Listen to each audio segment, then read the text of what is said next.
Hello, everybody. LC Holt here. And this is my update for the week of February the 24th. Tonight, because this is a later show for us, we're going to be having a full nerdgasm, at least I am, about a man named Chris Claremont, the world's greatest comic book writer. I don't know if he's the absolute greatest, but growing up, he was one of my absolute favorites because he worked on the X-Men. He wrote the X-Men. This must be some kind of a record, a popular comic book like that. For 17 years, he was the sole writer of the X-Men. Now, Rebecca, you're going to be joining me? Yes. Rebecca Ivey, everybody? Obviously, either I'm just back here lurking. And you really are back there. Jeez, you look like I know, you're about 5 feet behind me. I'm sorry, I'm leaning back. Okay, so let's get into this because some of these stories, because not only are we going to talk about his career, which we're going to hit on here up front, we're also going to talk about some of, there's no way we could talk in an hour about all of the many storylines that he wrote over the years with X-Men, but we're going to talk about some of the more popular ones. So he was born November 25th, 1950 in London, England, but he was raised primarily in America.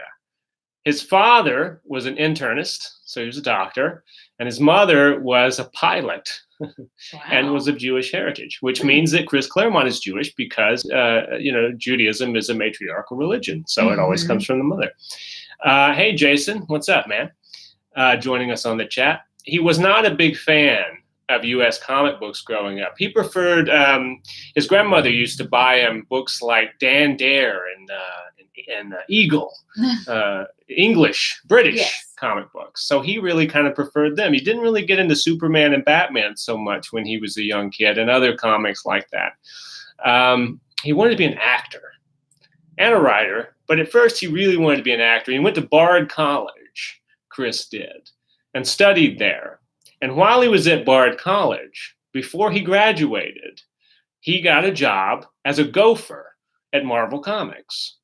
Now, you have to keep in mind, this is 1969, okay? So comics are not what they are today. They're kind of dwindling. Marvel is not in its heyday at this moment.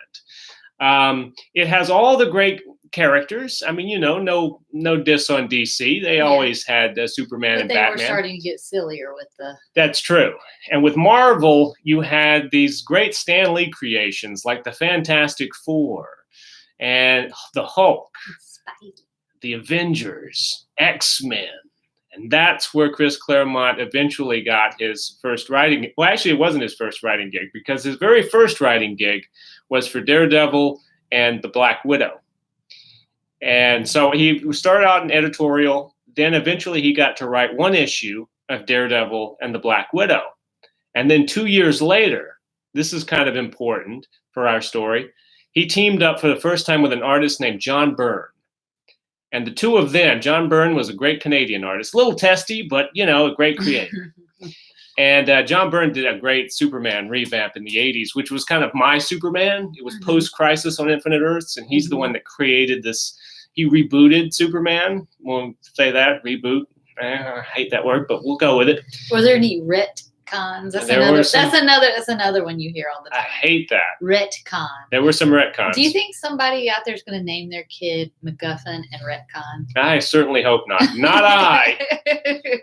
But anyway, so Chris Claremont and John Byrne, the great artist, got together and they teamed up for an Iron Fist comic, which went on for 15 issues. They worked on it together. And this sealed kind of a relationship, a creative relationship between the two of them, which continued on into their X-Men days. And one of the very first stories we're going to be talking about was co-created by the two of them primarily, John Byrne and Chris Claremont, because the Marvel method was very collaborative.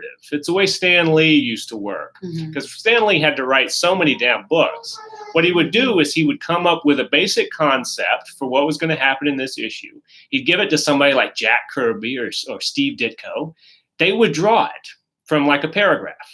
So they would draw all the pages and they would, do the action sequentially and this happens on this page and so forth. Then they would give it to Stan and Stan would write all the word balloons. So it's not like Stan didn't have the time to sit down and write, okay, page 1, panel 1, this is what happens in that panel. Panel 2, this is what happens. And this became known as the Marvel method, where you come up with a story, give it to the artist, they render it however they see fit, and then you write the captions. Chris Claremont was a little more specific than that. He wrote more kind of scripts, page 1, panel 1, 2, 3, 4. But as he became more familiar with the artist's taste and they became familiar with each other, he would do less and less detail in the scripts, and they would collaborate. And that was what he did for many years with, people like John Byrne. Now, one of the first characters that Chris Claremont created would go on to be an X-Men was Jamie Madrox, the Multiplying Man, or the Multiple Man. And he was a guy he was a mutant, which this is before X-Men now. But he created this mutant named Jamie Madrox. And Jamie Madrox's thing is he could multiply himself, as his name gives away. Okay. Whenever he would hit something, like he would hit his fists together, and the impact of that would cause another one of him to split off. So he could make twins. He could make many twins of himself. So that was one of his earlier. How narcissistic of him. I tell you what. But I'll tell you, we're going to go through lists on this show of other characters, because that's the first of many. Now, in 1975, the editor-in-chief at Marvel at that time was a guy named Len Wein. And he hired Chris to take over a book that he and Dave Cockrum had begun. But being editor-in-chief, Len had a lot on his plate. And he couldn't write this monthly book the way that he saw fit. And the book was The X-Men, right? And so with issue number 94, Chris Claremont took over writing duties on the Uncanny X-Men. Now, let me talk, before we get into the first storyline we're going to talk about, let me give you an idea of what the X-Men look like at this point, okay? The original X-Men had retired. The original X-Men being, Bobby Drake, Iceman, Hank McCoy, Beast, Jean Grey, Marvel Girl, and Warren Worthington III, Angel. And in order to revamp the book, Len Wein decided to bring in a bunch of characters, one of which he had created for an earlier comic, a character named Wolverine, and put together a new group of X-Men. Now, Cyclops, who was the leader of the original X-Men, he stayed because he thought he couldn't, with his particular mutant power, which he has these optical blasts that come out of his eyes, and he can't control them. And he has to wear these glasses, ruby quartz glasses, or a visor, or he can just shut his eyes. But he can't just walk around without this visor. So it's kind of difficult for him to get around. So he's stuck. All the rest of them were like, you know what? I'm tired of this X-Men thing. I want to go have a life of my own. So they left. And this gave it's like a cast of Friends. That's right. And this gave Charles Xavier, the professor in charge of the X-Men, the chance to assemble a new team. And it also gave the comic book a chance to have kind of freshen itself up. So you had Scott Summers, Cyclops was still the leader. You had Aurora Monroe, who was believed to be an African goddess, but she could control the weather. She was from Kenya. And she was a character named Storm. You had Kurt Wagner, who was a guy who looked like a demon. He had a prehensile tail, and his skin was like covered in blue fur. And everyone hated him because they thought he really was a demon, and they would chase him with torches and shit. And be like, "I'm going to kill you." But the ironic thing is, he's like the sweetest guy, really religious. And then, as I said, Wolverine, who at this point Len Wein had already created. That was not a Chris Claremont creation. What Chris Claremont added to the ordeal, or to the mix, I should say, was the personality of Wolverine that we've come to know. Also, Len Wein originally conceived Wolverine, with the claws.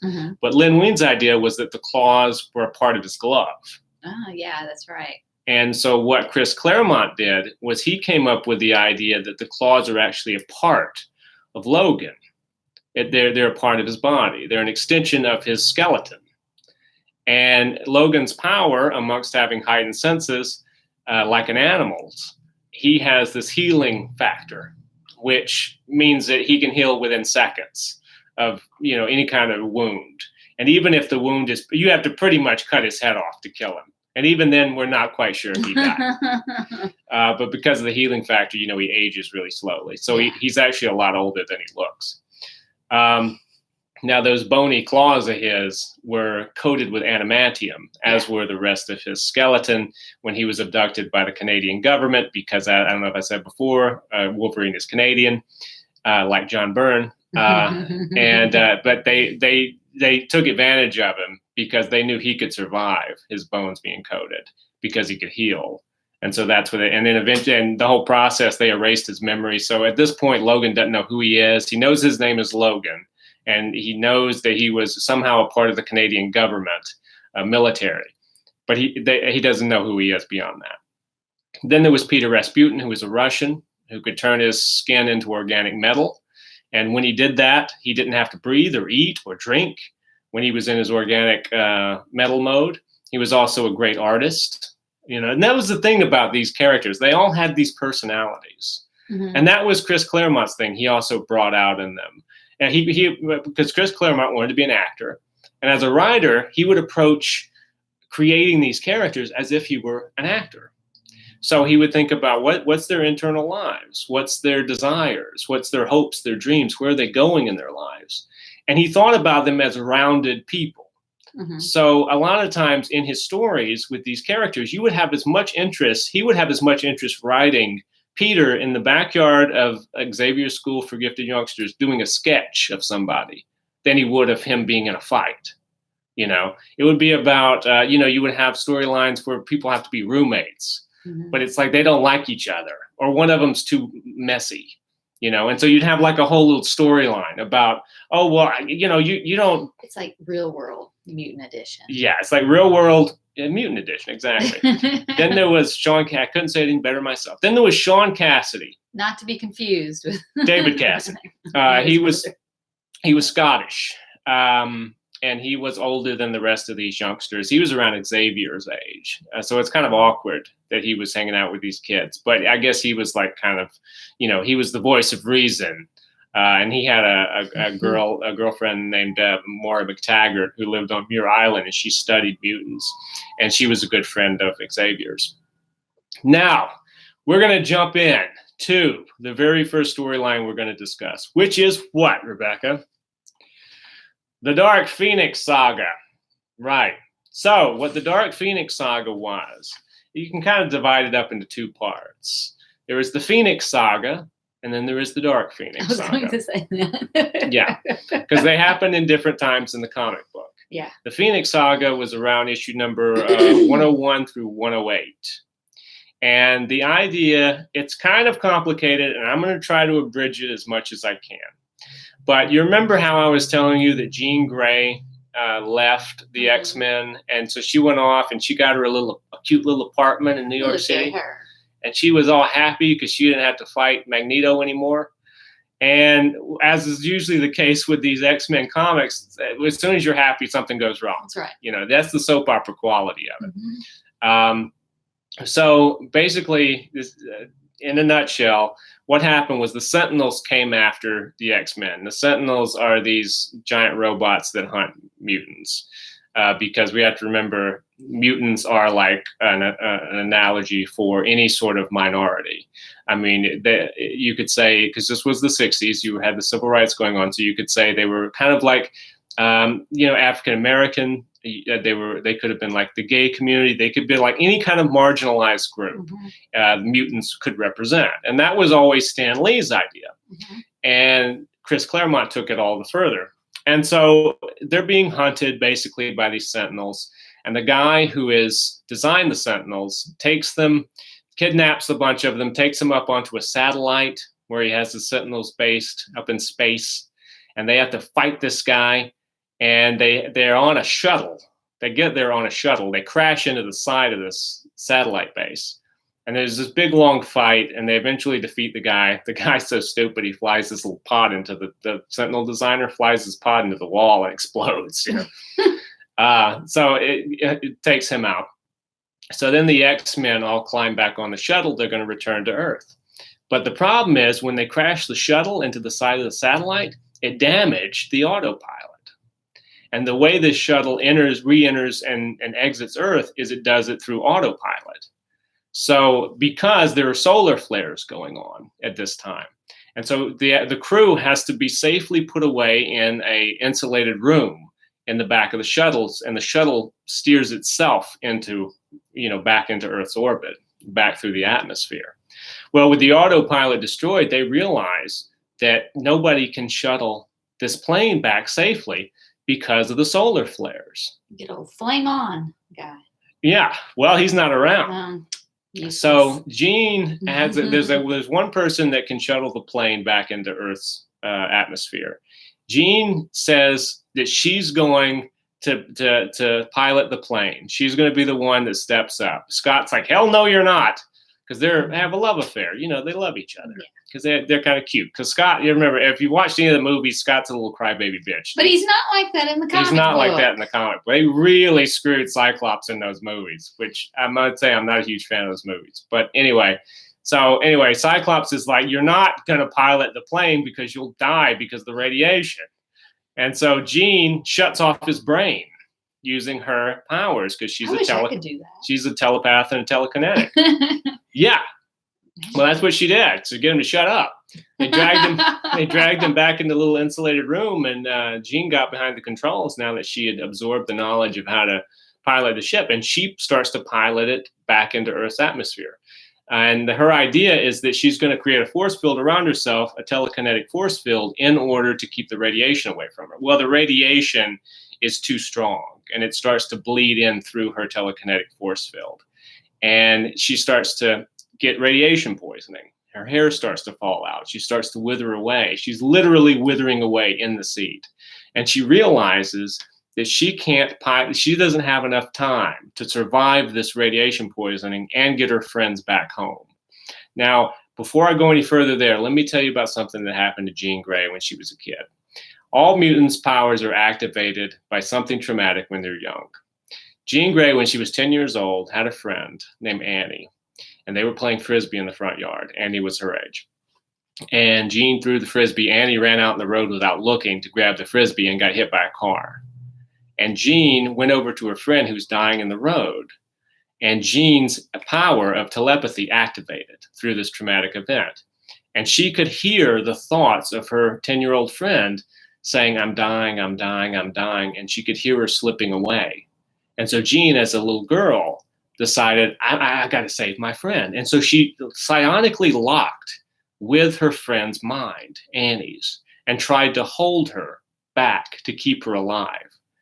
And she was so strong in doing this that across the galaxy, this force of nature called the Phoenix Force, which is an embodiment of life, passion, and fire, woke up and went, what's this? Because it sensed that Jean was somehow, this little girl was somehow keeping her friend from crossing over. And it realized that this mutant, this little girl on Earth, was something special. It caught its attention.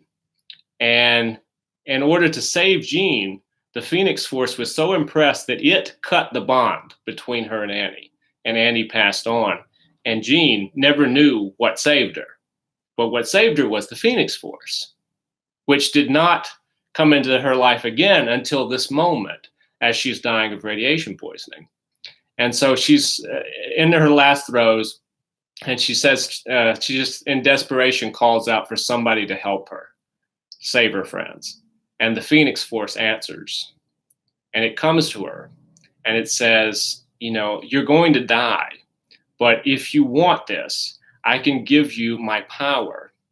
And it could be a great curse or it could be a great blessing, and it's going to be difficult, but I can save you and your friends. And so she accepts in that moment, and the Phoenix Force comes into her, and the shuttle successfully makes it into Earth's atmosphere, crashes in the Hudson, and all the X-Men get out of the sinking ship, and then out of the water bursts Jean Grey, and she's in her new green suit, and she's like, new outfit. I tell you, she's excited, and she's like, I am the Phoenix, and they're like, what? And then she falls unconscious. They take her to the hospital, and they say she's fine. There's nothing wrong with her, because they thought this had something to do with the radiation poisoning, but she looks totally fine now. And so that is how the Phoenix Saga begins. So for a long time in the comic books, now this is something I need to say about Chris Claremont. Chris Claremont was a long game thinker. Okay, he would plant things in a comic that wouldn't pay off for 2 or 3 years. Like, he thought that far in advance of how he wanted these storylines to play out. It wasn't like, I'll figure out next month sort of thing.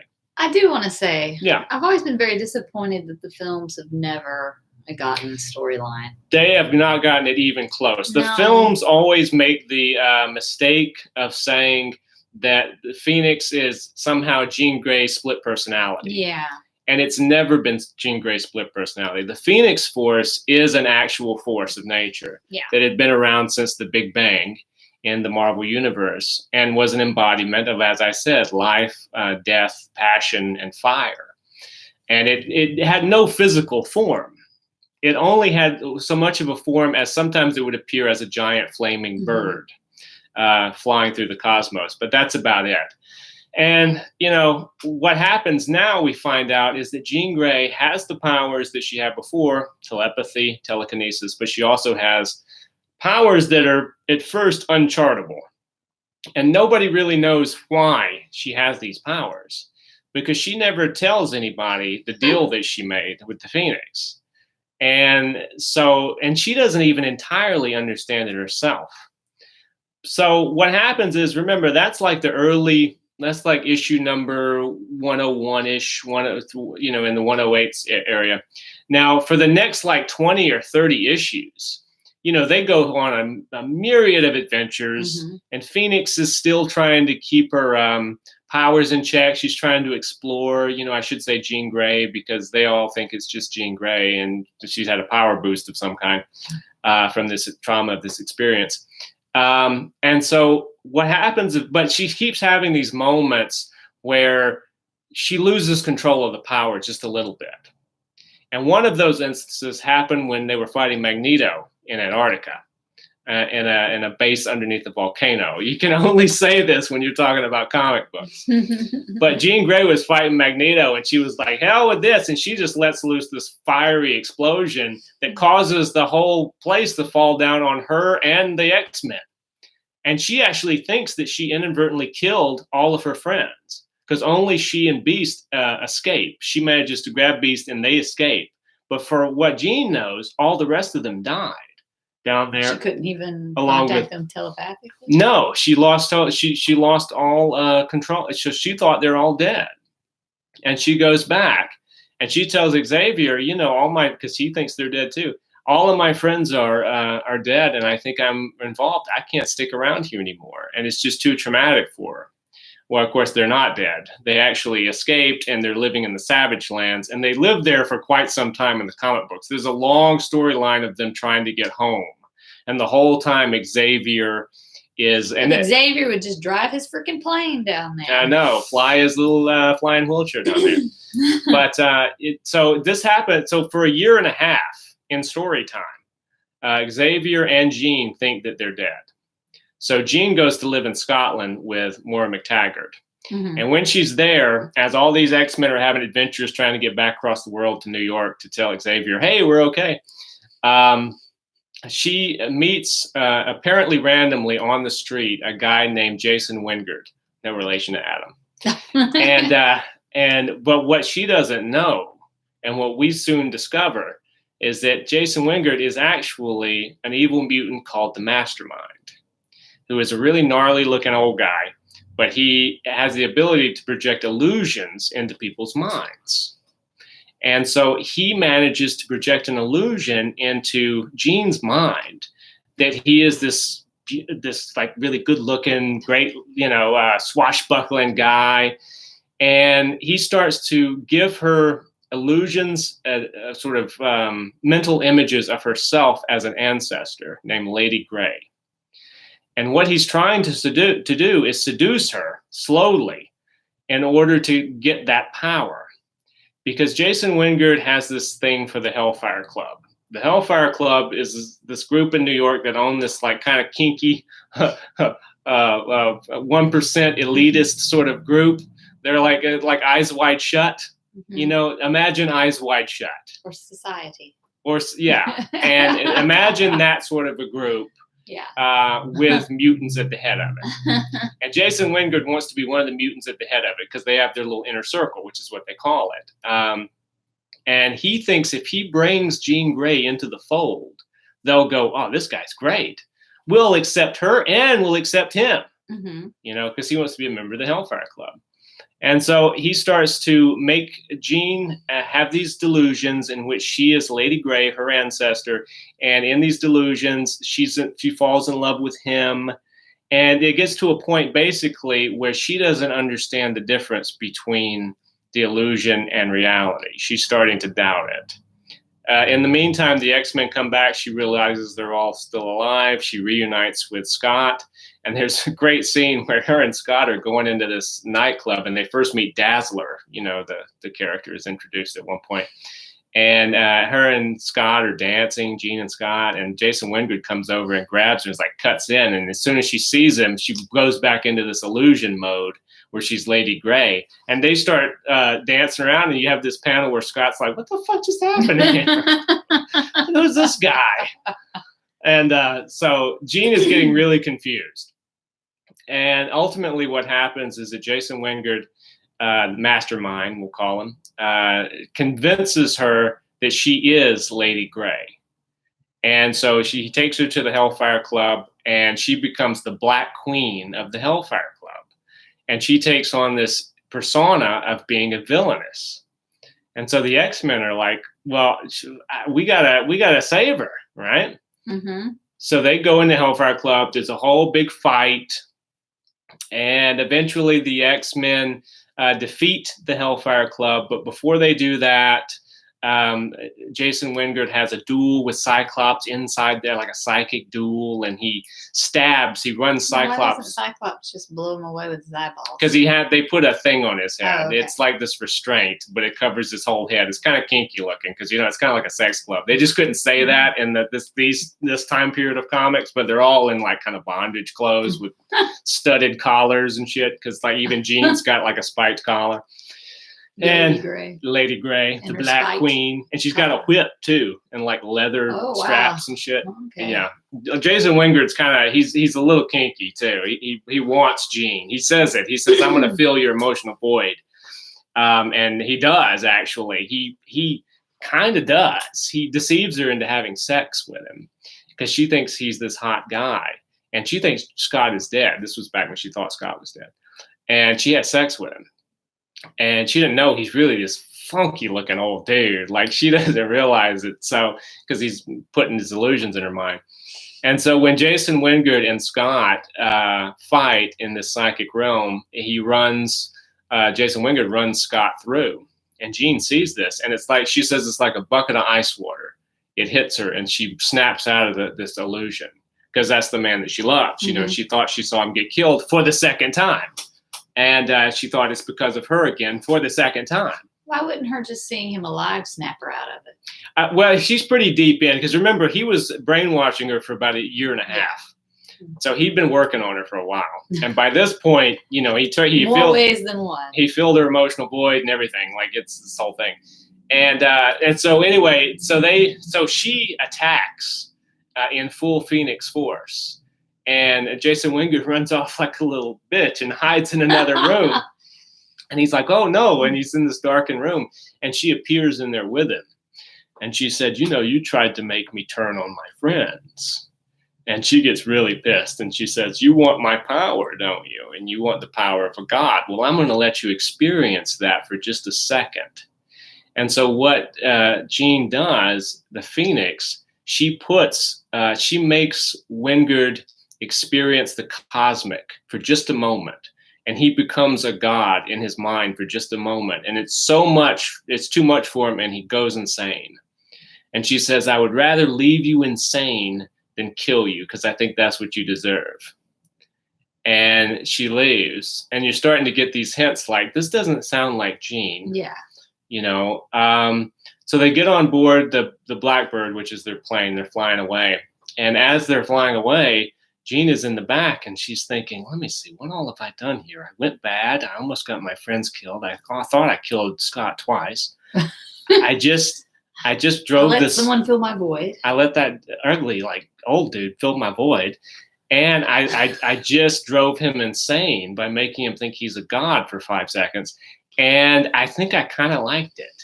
And in that moment, she snaps and she becomes the Dark Phoenix, which the Dark Phoenix is a representation of all the darkness that she'd repressed. It's her shadow side. It's that Jungian thing. Jungian said, the brighter you are on the surface, the darker your shadow is. Yeah.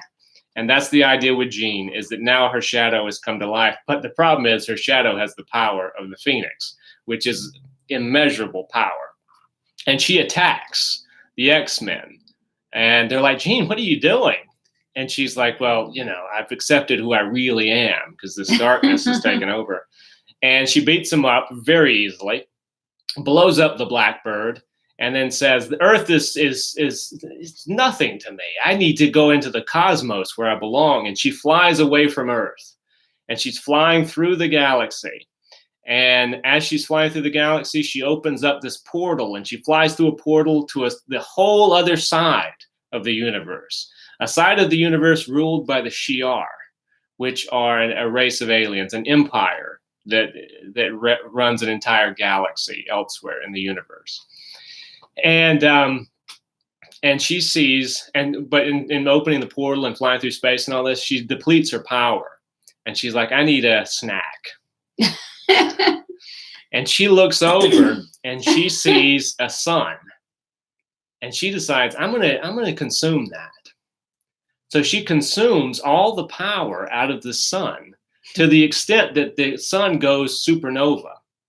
And it explodes, destroying an entire solar system full of people. 5 billion people, aliens. Because she wanted a snack. And this alerts all kinds of alarms around the Shi'ar galaxy. And they send a ship out there, and the ship tries to engage with her. And obviously they don't know what they're dealing with because she just blows them to pieces. This entire like dreadnought ship. And so the Shi'ar are like, oh my God, this is a serious threat. Now I should say that the Shi'ar Empire is run by a character named Lilandra, who had a relationship with Charles Xavier, which is a story all into itself. And they're sort of soulmates.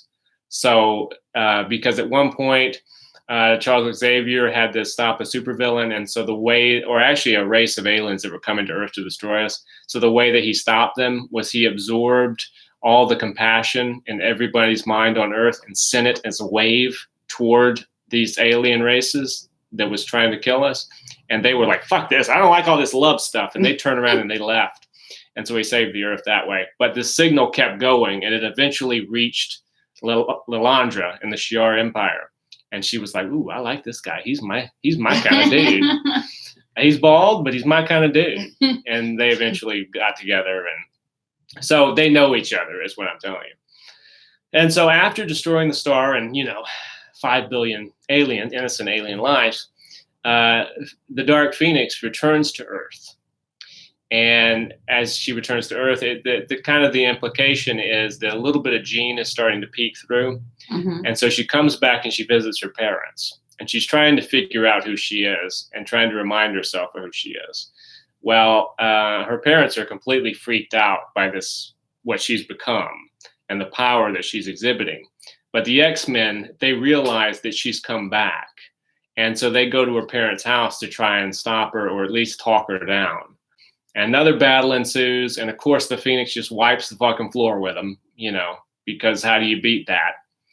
But eventually Xavier comes out onto the lawn in his little groovy little wheelchair. And he goes, listen, Jean, I failed you by not protecting you and not telling you and trying to rein in this power when I had the chance. So now I'm going to save you if it's the last thing I do.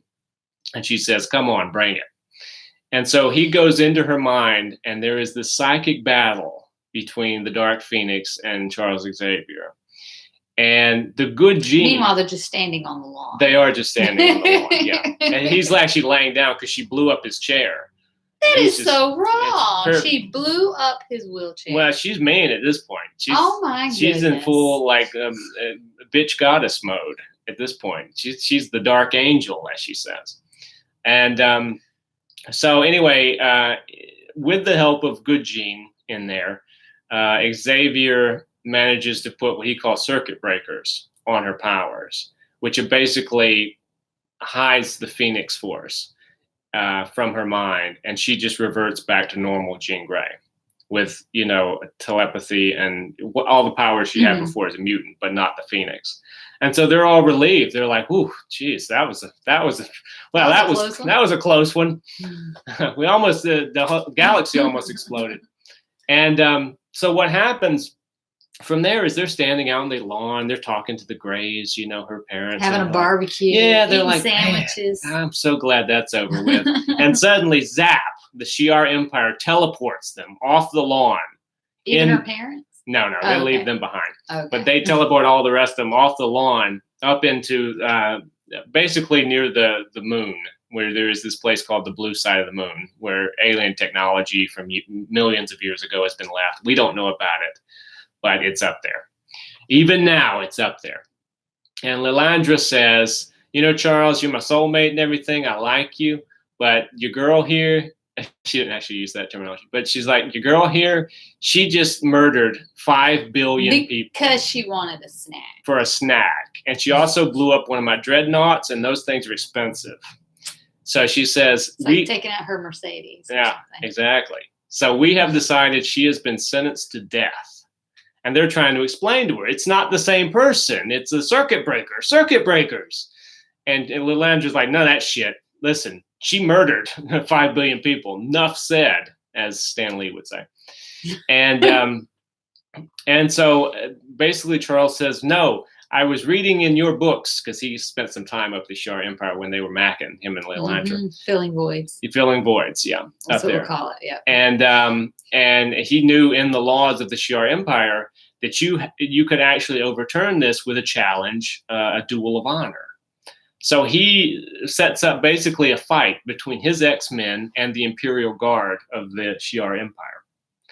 And she is unable to refuse. You cannot refuse the challenge of this honor duel. And so this battle is going to take place on the blue side of the moon between the X-Men and the Guard, and it does. And Jean is just Jean again, so she didn't have those. She has them, but she didn't know she has them, the Phoenix powers. And, as is the case with fighting the Phoenix, the Imperial Guard just wipes the floor with the X-Men.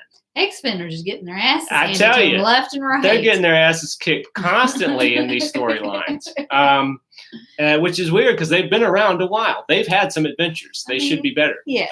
But this is an Imperial Guard, so maybe, I don't know, maybe they were trained. Their leader is this guy named Gladiator, not Maximus, but, a guy with a mohawk and purple skin, Gladiator. And, pardon me, I had to belch.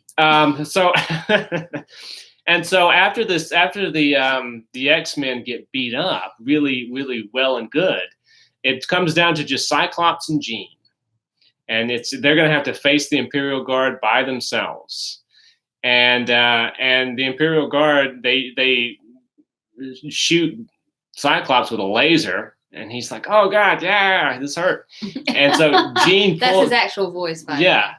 That's the only time he goes into, James Marsden bitch mode. Yeah. He doesn't cry at all in any of these stories until later. But I'll tell you when that happens. And so Jean grabs him and pulls him into this little, mechanical temple there that the Kree had left behind. And she tells him, Scott, there's only one way this is going to end. And she says, it's going to be, I have to die. And because they're not going to stop.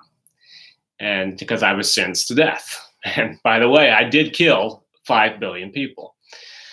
And they attack one more time. They hurt Cyclops, and she goes in, and suddenly the circuit breakers go off, and she goes into Phoenix mode. She overrides her own circuit breakers, and the Phoenix comes out. And so in this last ditch moment, when she realizes the power's back, even these circuit breakers are not going to be able to prevent me from going into full cosmic mode. Not even Charles can save me from that. She decides she's going to save the universe and her friends from herself. And she says, Scott, I love you and everything, but I got to go. And so psychically, she raises up this laser beam. And he's trying to tell her, don't do it. We'll figure out some way, Yeah. Yeah. And then she activates the beam, and it fires and it disintegrates her. And supposedly the Phoenix Force is then set free out of her physical form into the universe again. And Jean dies. And there's a whole like funeral for Jean and everything. Now, getting into the background of the book, that was not originally intended. Originally, the story ended with the Shi'ar accepting Jean, that she wasn't in her right mind. She was being controlled by this dark side of herself. And they removed all of her powers. They drained the Phoenix out of her. And she lost her memory in the process. And then she was going to go back to Earth as kind of a blank slate. And they would have to she would have to find herself again over the course of probably years of comics, and then fall back in love with Scott. Now, that was Chris Claremont and John Byrne's original plan. What happened was the editor-in-chief of Marvel at that time was a guy named Jim Shooter. And Jim Shooter, they had these pages were drawn. Like the end of the book was finished with that as an ending. And Jim Shooter saw it and was like, what is this? So you had the character, she murdered 5 billion people, and then she just gets the power drained out of her and she's scot-free? That's no. He didn't like that ending. He said that you have two choices. You got to change the end of that book. And Chris Claremont's like, well, I thought you guys approved this story. We've already drawn it. Like, didn't you see this? And Jim Shooter's like, well, I guess it must have got past me, and I'm your boss, pal. So listen up. We're changing this. He says, you have two options. She can either be permanently imprisoned or you can kill her. And, Chris Claremont thought about the permanent imprisonment thing, and he was like, well, if you do that, the X-Men are a friend, and they're her friends, and they're not going to just leave her in a Shi'ar jail. There's going to be years of them trying to break her out, and they get her out, and then they have to find her again. The Shi'ar take her back, and he's like, I don't really want to go down that road with the story. So ultimately, Chris Claremont said, okay, we'll kill her. And so that's how you got the ending that I just described on the blue side of the moon, with the Kree weapon that disintegrates her. This led to a lot of very interesting stories in the future. Cyclops left. He left the X-Men for a long time. He met a woman named Madeline Pryor who looked just like Jean Grey. And so there was kind of a weird thing going on there because she wasn't Jean Grey. And she was never meant to be Jean Grey or a clone, but that kind of got fucked up because she became a clone. But that wasn't the idea. Originally, it was just supposed to be a woman that looked like Jean Grey. And they had a kid together named Nathan. And Nathan grew up to be the character Cable. But I've actually just talked about the Dark Phoenix saga to such an extent, I don't even think we're going to have time to go over the other stuff. That's what I was thinking. I looked up and went, but I tell you, it is because I still wanted to talk to you about those damn movies that they made of the Dark Phoenix. Why can't they get it right? I don't know why they can't get it right. It always has irritated me. Yeah. It irritates me. Because let's talk for a second, since we're going to dedicate this show to the Dark Phoenix, let's talk for a second about that first one. Because me and you went to see X-Men Last Stand in the theater. And okay, now I've told you the actual story from the comic books. Does that sound anything like The Last Stand? Because number one, the whole thing in the comics is it's predicated on Jean's love for Scott. Yeah. Like a lot of... She kills him. And the first thing she does in Last Stand is she kills him. Yeah, while he's being whiny. And like I said, like the whole I'm not blaming the actor, but the whole characterization of Cyclops in all three of those X-Men movies was really bad. I mean, he's supposed to be the leader. Yes. Well, you know what happened is it became the Wolverine show. It did. Which I'm like, well, I mean, I guess they hadn't planned this at this point, but I mean, he had his own film series. That's right. That's right. And, but that was the popular character. Yeah. Even in the comic books, past a certain point, it became the Wolverine show. But even Wolverine had his own title. He had like a whole title called Wolverine where you could read the adventures of just him. But back in this day, it wasn't like that. Like Wolverine was a cool character, but he didn't have all the action figures and everything. He's like the Fonzie of X-Men. He was kind of the cool part of the team. There were neat little moments with him because remember, the Wolverine in the comic is like 5'3". Yeah. You wouldn't know that from watching because, Hugh Jackman's like an average sized man, but he's actually supposed to be really small. So he should have been played by Danny DeVito. Well, you know who Chris Claremont said he wanted to play him? Who? Bob Hoskins. Back in the 80s, when they first started talking about an X-Men movie, Chris Claremont said that Bob Hoskins would be a great Wolverine. Because, you could see him with that gravelly voice and also like that, because Wolverine has a little bit of a little man syndrome. Yeah. He's an angry little guy. And for good reason, because he was put through hell. He's an angry little Canadian government worker. That's right. Who was put through hell. He had his memories erased. He has a reason to be angry. Yeah.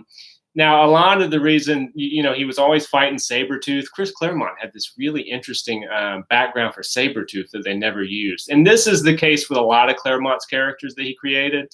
Because he planned stuff way ahead of time, he would drop hints of things he was going to reveal later, like back in the 80s.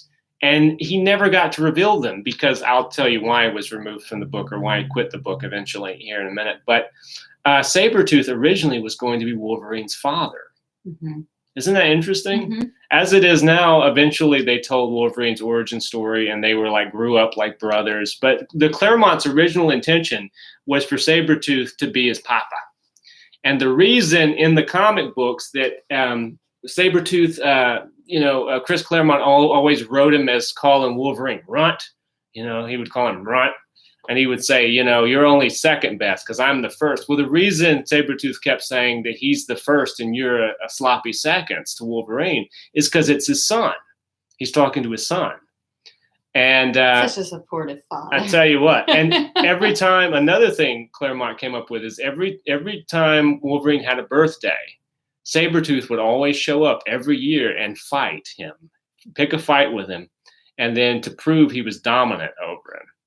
So Sabretooth is like the world's worst father, like the alpha male father who's always beating up on his boy. Ruining his birthday every year. That's right. You know how interesting that would have been? It would have been interesting. I mean, that's a cool idea. And that was another thing Claremont did. He never wanted to do cliched origins and stuff. I wonder if they've ever thought about doing, because there's so many alternate titles and universes, doing the Claremont universe where that is what it is. You mean, like in the comics?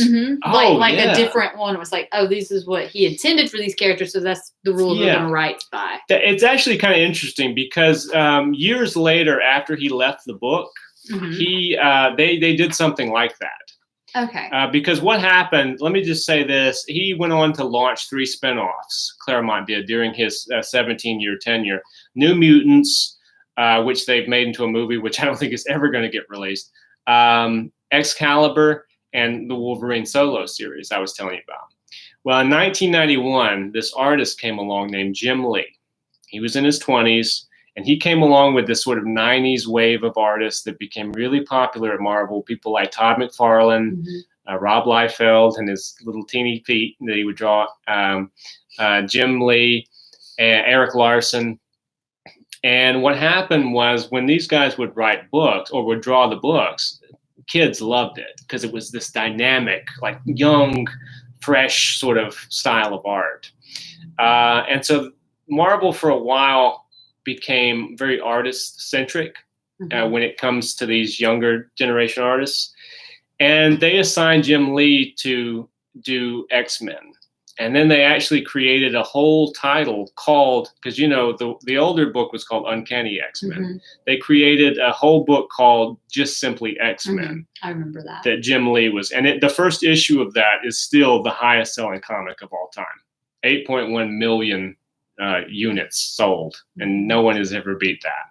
And that came out in 1991. Well, the problem was the editor of the X books was this guy named Bob Harris. And he wanted Jim Lee to have carte blanche, do whatever he wanted to do in the comic. And Chris Claremont had been writing the book for 17 years, and he had things plotted out for years that he wanted to do.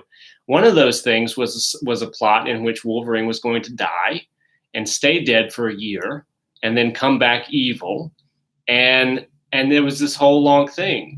that Claremont had been plotting and laying the threads for several years prior. Mm-hmm.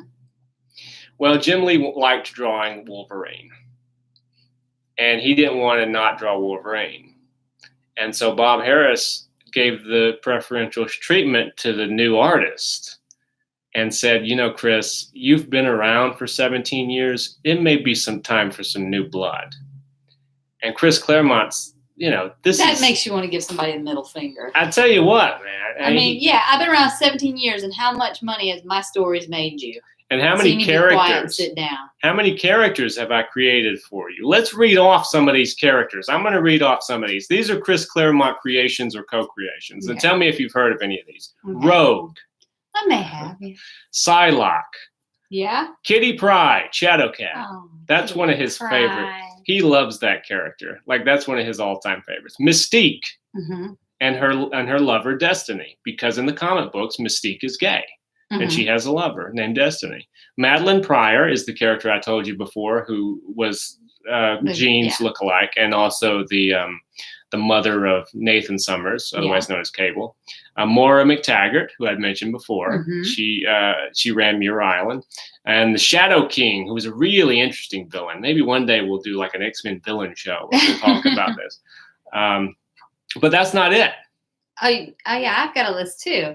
Sabretooth.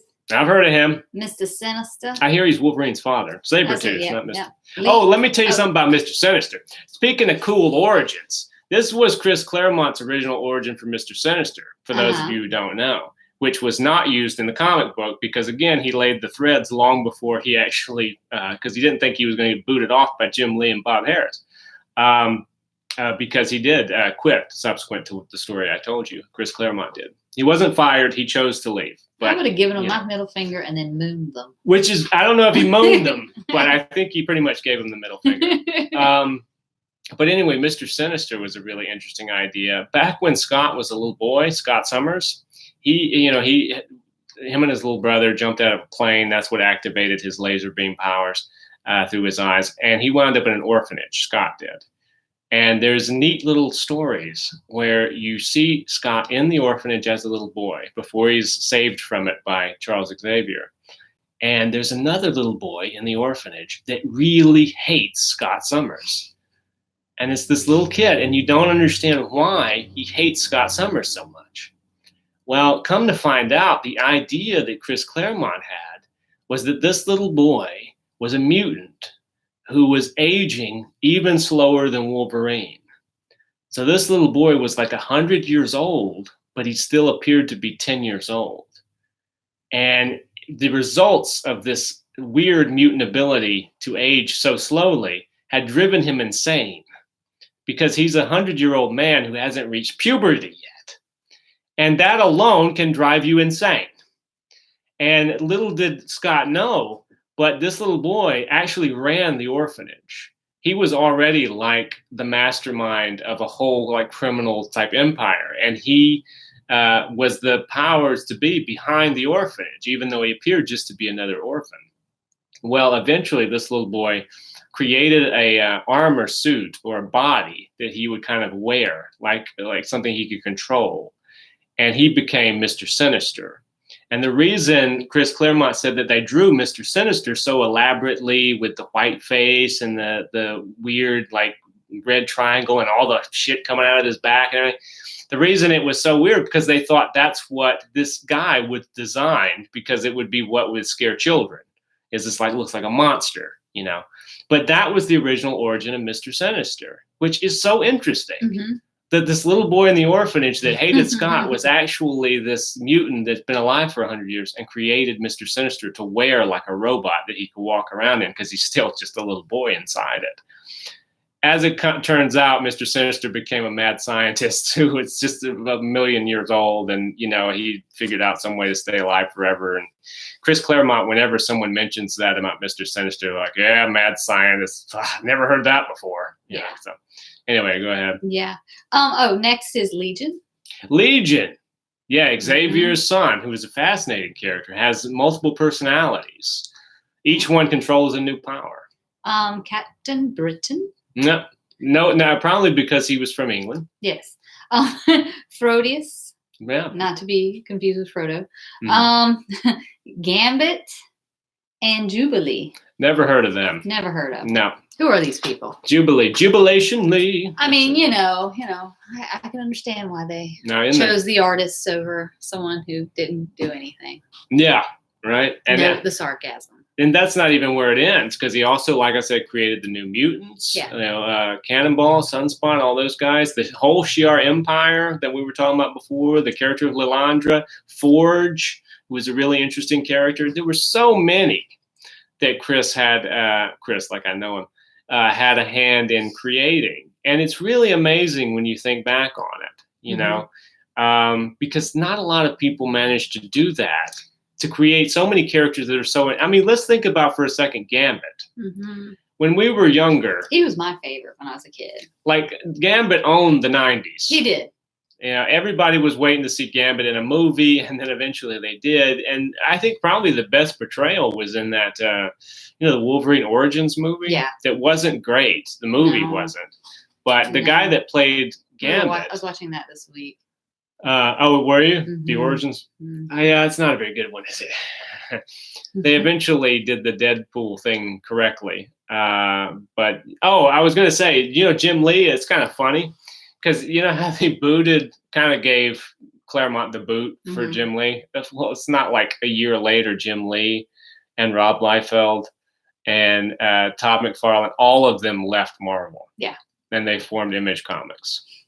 So kind of blew up in their face, because what happened in the 90s is X-Men, it didn't go good places. It didn't. It didn't have that sense of direction that you had with Chris Claremont.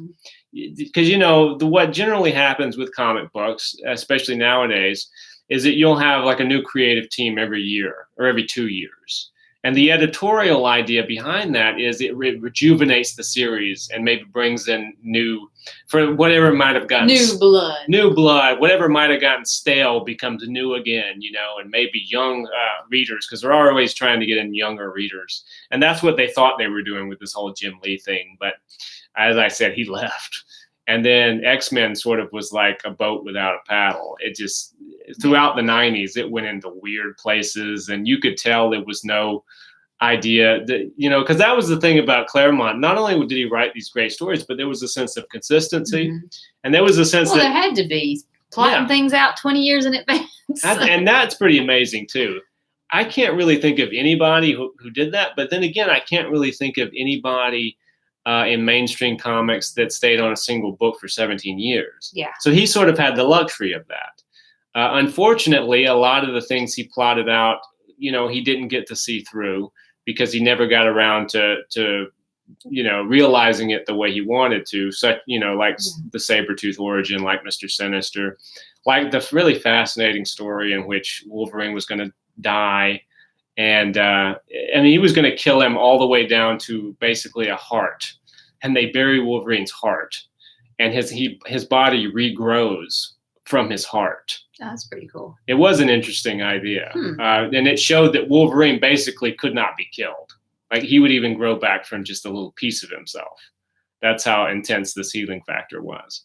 But the problem with that was he was going to come back. And it's not unlike Phoenix. He comes back, but he's all messed up from the experience of dying and having the trauma of regrowing himself back from a single body part. And I was just thinking of what other body parts he could grow back from. And then so he would be kind of evil. He wouldn't know who he was and be kind of evil. And then that would go on for a while. So really interesting ideas. And Chris Claremont, it's kind of interesting because he went on to write, it was kind of in the 90s. Do you remember the Willow books? Because there was an extended universe, and it was approved. It was through Lucasfilms. George Lucas came up with an idea for the further adventures of Willow called the Chronicles of the Shadow War. Okay. And he wrote a treatment for it. George Lucas did. And he hired Chris Claremont to write those books. So Chris Claremont wrote Shadow Moon, which was the first one, in 95. Then he wrote Shadow Dawn the next year. And then he concluded it with Shadow Star, which came out, I think, around the turn of the century. But he actually wrote for Lucasfilm. Will Lucasfilm consider this canon? Or Well, I don't know. Well, because Lucasfilm now is different than Lucasfilm yeah, then. no, I'm so. just because they're supposed to do a Willow Yeah, I thing know. on Disney I Plus. sincerely doubt it's going to have any. Like, I don't think it's going to have anything to do with Shadow War. because they're not about anything about legacy. Yeah, and you know, Chris Claremont is no. He's no stranger to people taking his stories and completely wrecking them. Yeah. Because then they just did that Dark Phoenix movie, which Yes, that was a sigh. How do you fuck it up twice? They did it because I remember sitting through it. Oh, and it had the story I told you from the comic. Did that look anything like Dark Phoenix? No, I was so confused. I thought the same thing. I was like, oh well, maybe they'll do it right this time. Well, I got kind of excited because they showed in the trailer with the solar flare and the fire going into it. And she was in space. I was like, oh, they're going to make it like the entity. I was gonna say, well, why would they get it right? They made What's Her Nuts the main heroine of the story, and I'm thinking Mystique. Yes, yeah. And I was trying to remember the actress's name because she was popular. What's her face? Jennifer. Yeah, one of the Jennifers. I don't know, the one that won the Oscar, whichever one it was. So therefore, they make her main character. Exactly. It's basically entirely around the fact that the actress was popular, and not because Mystique was ever #1 in X-Men, which she sort of was at one time. But not really known for that. She's known for being a villain. Yeah. You know, and maybe one of the things I was going to discuss today before I went on and on and on about the Dark Phoenix was the Days of Future Past storyline, which we'll get around to eventually. Yeah, there's a little tease. Maybe we'll get around to doing that eventually. Mystique plays a big part in that because she's sort of the one that kicks off this whole alternate horrible future when she kills Senator Robert Kelly. But there's a tease for a future show. Today, we went into the career of Chris Claremont, and we talked a lot about at least one of the famous storylines, but it was a complex storyline, and you needed to kind of get into it in order to explain the whole thing. So maybe we'll do another show about the X-Men and some of these other stories like Days of Future Past. But as for now, we've run out of time. Rebecca, thank you for joining me. Absolutely. And I would like to thank Chris Claremont for entertaining me for so many years. That's right. And keep giving them the finger. I tell you what, because you wrote some great storylines.